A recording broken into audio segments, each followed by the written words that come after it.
2022 ਦੇ ਵਿੱਚ ਮਾਨਯੋਗ ਸੁਪਰੀਮ ਕੋਰਟ ਦੇ ਆਦੇਸ਼ਾਂ ਦੇ ਅਨੁਸਾਰ ਹਰਿਆਣਾ ਸਿੱਖ ਗੁਰਦੁਆਰਾ ਮੈਨੇਜਮੈਂਟ ਕਮੇਟੀ, ਜਿਹਨੂੰ ਆਪਾਂ ਹਰਿਆਣਾ ਕਮੇਟੀ ਕਹਿੰਦੇ ਹਾਂ, ਉਹ ਬਣਾਈ ਗਈ।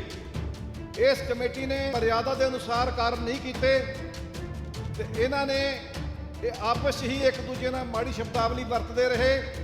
ਜਿਸ ਦਿਨ ਇਹਨਾਂ ਨੇ ਤਾਲੇ ਤੋੜ ਕੇ ਸੇਵਾ ਸੰਭਾਲੀ, ਅੱਜ ਤੱਕ ਇਹਨਾਂ ਨੇ ਇਹ ਜਨਤਕ ਨਹੀਂ ਕੀਤਾ ਕਿ ਉਸ ਦਿਨ ਖਾਤਿਆਂ ਵਿੱਚ ਕਿੰਨੇ ਪੈਸੇ ਸੀ, ਕਿੰਨੀਆਂ ਐਫਡੀਆਂ ਸੀ, ਕਿੰਨੀਆਂ ਗੱਡੀਆਂ ਸੀ, ਕਿੰਨੀ ਜ਼ਮੀਨ ਸੀ, ਕਿੰਨਾ ਸੋਨਾ ਸੀ ਤੇ ਕਿੰਨੇ ਸੇਵਾਦਾਰ ਸੀ। ਇਹ ਜਿਹੜੀ ਕਮੇਟੀ ਬਣੀ, ਇਹ ਚੁਣੀ ਹੋਈ ਕਮੇਟੀ ਨਹੀਂ ਸੀ, ਇਹ ਸਰਕਾਰੀ ਬੰਦੇ ਸੀ, ਸਰਕਾਰ ਦੁਆਰਾ ਥੋਪੀ ਗਈ ਸੀ। ਇਸ ਕਮੇਟੀ ਦਾ ਜਿਹੜਾ ਟਾਈਮ ਸੀ ਉਹ 31 ਮਈ 2024 ਨੂੰ ਸੰਪੂਰਨ ਹੋ ਗਿਆ ਸੀ। ਸਾਰੀ ਸਿੱਖ ਸੰਗਤ ਨੇ ਅਲੱਗ-ਅਲੱਗ ਮੁਜ਼ਾਹਰੇ ਕੀਤੇ ਬਈ ਸਾਡੇ ਇਲੈਕਸ਼ਨ ਕਰਵਾ ਦਿਓ, ਪਰ ਕਿਸੇ ਨੇ, ਸਰਕਾਰ ਨੇ ਕੋਈ ਇਲੈਕਸ਼ਨ ਨਹੀਂ ਕਰਵਾਇਆ, ਬਲਕਿ ਦੁਬਾਰੇ ਕਮੇਟੀਆਂ ਬਣਾ ਕੇ ਸਾਡੇ ਜ਼ਖਮਾਂ ਤੇ ਨੂਨ ਛਿੜਕਿਆ। ਗੁਰੂ ਗ੍ਰੰਥ ਸਾਹਿਬ ਜੀ ਦੀ ਪਵਿੱਤਰ ਹਜ਼ੂਰੀ ਵਿੱਚ ਜੁੜ ਬੈਠੀ ਸਾਧ ਸੰਗਤ ਜੀ, ਗੱਜ ਕੇ ਫਤਿਹ ਬੁਲਾਓ ਜੀ। ਵਾਹਿਗੁਰੂ ਜੀ ਕਾ ਖਾਲਸਾ, ਵਾਹਿਗੁਰੂ ਜੀ ਕੀ ਫਤਿਹ।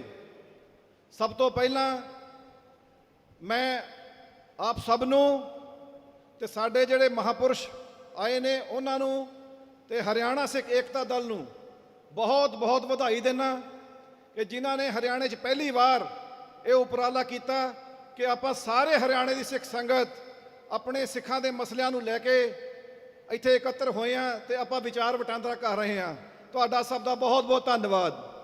ਮੈਂ ਸਾਧ ਸੰਗਤ ਜੀ ਕਹਿਣਾ ਚਾਹਾਂਗਾ ਕਿ 2022 ਦੇ ਵਿੱਚ ਮਾਨਯੋਗ ਸੁਪਰੀਮ ਕੋਰਟ ਦੇ ਆਦੇਸ਼ਾਂ ਦੇ ਅਨੁਸਾਰ ਹਰਿਆਣਾ ਸਿੱਖ ਗੁਰਦੁਆਰਾ ਮੈਨੇਜਮੈਂਟ ਕਮੇਟੀ, ਜਿਹਨੂੰ ਆਪਾਂ ਹਰਿਆਣਾ ਕਮੇਟੀ ਕਹਿੰਦੇ ਹਾਂ, ਉਹ ਬਣਾਈ ਗਈ। ਇਸ ਕਮੇਟੀ ਨੇ ਸਾਨੂੰ ਵੀ ਬੜੀ ਖੁਸ਼ੀ ਸੀ ਵੀ ਬਣੀ ਹੈ, ਪਰ ਮਰਿਆਦਾ ਦੇ ਅਨੁਸਾਰ ਕਾਰਨ ਨਹੀਂ ਕੀਤੇ ਤੇ ਇਹਨਾਂ ਨੇ ਇਹ ਆਪਸ ਹੀ ਇੱਕ ਦੂਜੇ ਨਾਲ ਮਾੜੀ ਸ਼ਬਦਾਵਲੀ ਵਰਤਦੇ ਰਹੇ। ਉਹਦੇ ਨਾਲ ਸਿੱਖ ਸੰਗਤ ਨੂੰ ਕਾਫੀ ਢਾਹ ਲੱਗੀ, ਆਪ ਸਭ ਜਾਣਦੇ ਹੀ ਹੋ।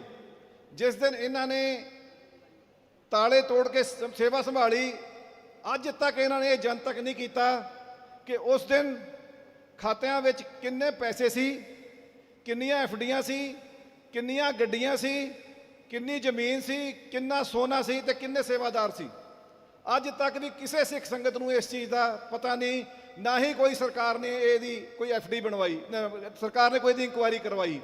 ਇਹ ਜਿਹੜੀ ਕਮੇਟੀ ਬਣੀ, ਇਹ ਚੁਣੀ ਹੋਈ ਕਮੇਟੀ ਨਹੀਂ ਸੀ, ਇਹ ਸਰਕਾਰੀ ਬੰਦੇ ਸੀ, ਸਰਕਾਰ ਦੁਆਰਾ ਥੋਪੀ ਗਈ ਸੀ ਤੇ ਇਸ ਕਮੇਟੀ ਨੇ ਮਰਿਆਦਾ ਦੇ ਅਨੁਸਾਰ ਕਾਰਜ ਨਹੀਂ ਕੀਤੇ, ਨਾ ਹੀ ਇਹਨਾਂ ਨੇ ਗੁਰੂ ਘਰ ਦੇ ਕੋਈ ਸੰਭਾਲ ਕੀਤੀ ਮਰਿਆਦਾ ਦੇ ਨਾਲ, ਨਾ ਹੀ ਸਿੱਖ ਸੰਗਤ ਦੀ।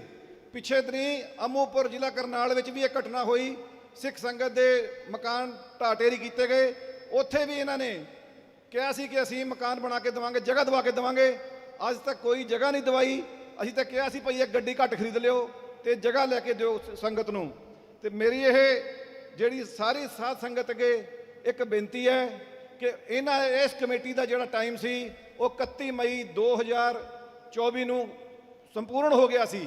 ਸਾਰੀ ਸਿੱਖ ਸੰਗਤ ਨੇ ਅਲੱਗ-ਅਲੱਗ ਮੁਜ਼ਾਹਰੇ ਕੀਤੇ ਬਈ ਸਾਡੇ ਇਲੈਕਸ਼ਨ ਕਰਵਾ ਦਿਓ, ਪਰ ਕਿਸੇ ਨੇ, ਸਰਕਾਰ ਨੇ ਕੋਈ ਇਲੈਕਸ਼ਨ ਨਹੀਂ ਕਰਵਾਇਆ, ਬਲਕਿ ਦੁਬਾਰੇ ਕਮੇਟੀਆਂ ਬਣਾ ਕੇ ਸਾਡੇ ਜ਼ਖਮਾਂ ਤੇ ਨੂਨ ਛਿੜਕਿਆ।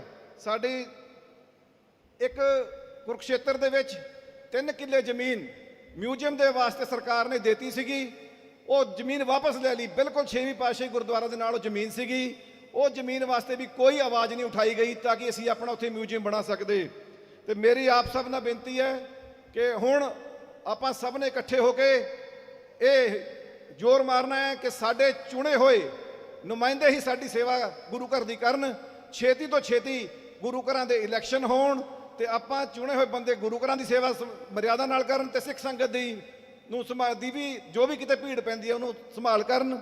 ਮੈਂ ਦੁਬਾਰਾ ਫਿਰ ਆਪ ਸਭ ਦਾ, ਆਪਣੇ ਸਿੱਖ ਜਿਹੜੇ ਸਾਡੇ ਮਹਾਂਪੁਰਸ਼ ਆਏ ਨੇ ਉਹਨਾਂ ਦਾ ਤੇ ਹਰਿਆਣਾ ਸਿੱਖ ਏਕਤਾ ਦਲ ਦੇ ਜਿੰਨੇ ਵੀ ਸਾਡੇ ਹੈਗੇ ਨੇ ਪ੍ਰਬੰਧਕ ਨੇ, ਉਹਨਾਂ ਦਾ ਬਹੁਤ-ਬਹੁਤ ਧੰਨਵਾਦ ਕਰਦਾ, ਜਿਨ੍ਹਾਂ ਨੇ ਸਾਰੇ ਹਰਿਆਣੇ 'ਚ ਪਿੰਡ-ਪਿੰਡ ਘਰ-ਘਰ ਜਾ ਕੇ ਹੋਕਾ ਦਿੱਤਾ ਤੇ ਉਹਦੇ ਸਦਕਾ ਆਪਾਂ ਇੰਨੀ ਬੜੀ ਸੰਖਿਆ 'ਚ ਆਏ ਹਾਂ। ਤੁਹਾਡਾ ਬਹੁਤ-ਬਹੁਤ ਧੰਨਵਾਦ। ਵਾਹਿਗੁਰੂ ਜੀ ਕਾ ਖਾਲਸਾ, ਵਾਹਿਗੁਰੂ ਜੀ ਕੀ ਫਤਿਹ।